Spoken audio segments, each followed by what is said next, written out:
প্রতিনিয়ত ইস্তেগফার পাঠ করলে আল্লাহ তাআলা ওই বান্দাকে 5টি শ্রেষ্ঠ পুরস্কার দেবেন বলে হাদিস আল্লাহর হাবিব স্বীকৃতি দিয়েছেন। ইস্তেগফার একটি গুরুত্বপূর্ণ বিষয়। কিভাবে ইস্তেগফার করবেন তা আমরা অনেকেই জানি না।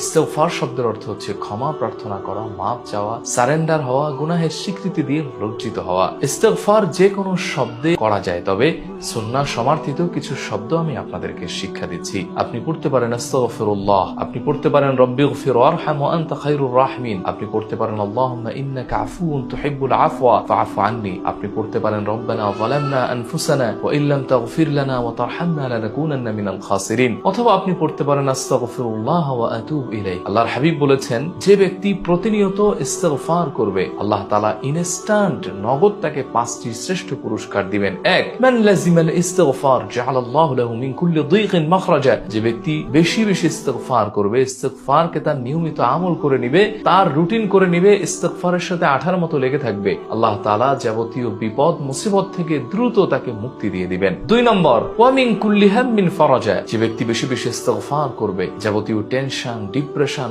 লোড, পেরেশানি থেকে আল্লাহ তাআলা ওই বান্দাকে মুক্ত করে স্বস্তির জিন্দেগি দান করবেন। 3 নম্বর, ওয়া রাযাকাহু মিন হাইসু লা ইয়াহতাসিব, এমন জায়গা থেকে আল্লাহ তাআলা তার জন্য রিজিকের ব্যবস্থা করবেন যা বান্দা কখনো কল্পনা করে না। সুবহানাল্লাহ। 4, যে ব্যক্তি বেশি বেশি ইস্তেগফার করবে দুনিয়া এবং আখিরাতের আযাব এবং গজব থেকে আল্লাহ তাআলা তাকে হেফাজত করবেন। আল্লাহ তাআলা বলছেন, ওয়া মা কানা আল্লাহু মুআযযিবাহুম ওয়া হুম ইস্তাগফিরুন, তোমাদের রব এমন নন যখন তোমরা ইস্তেগফার করছো তখনও তোমাদেরকে আযাব দিয়ে ধ্বংস করবেন অথবা তোমাদের উপর মুসিবত আল্লাহ সুবহানাহু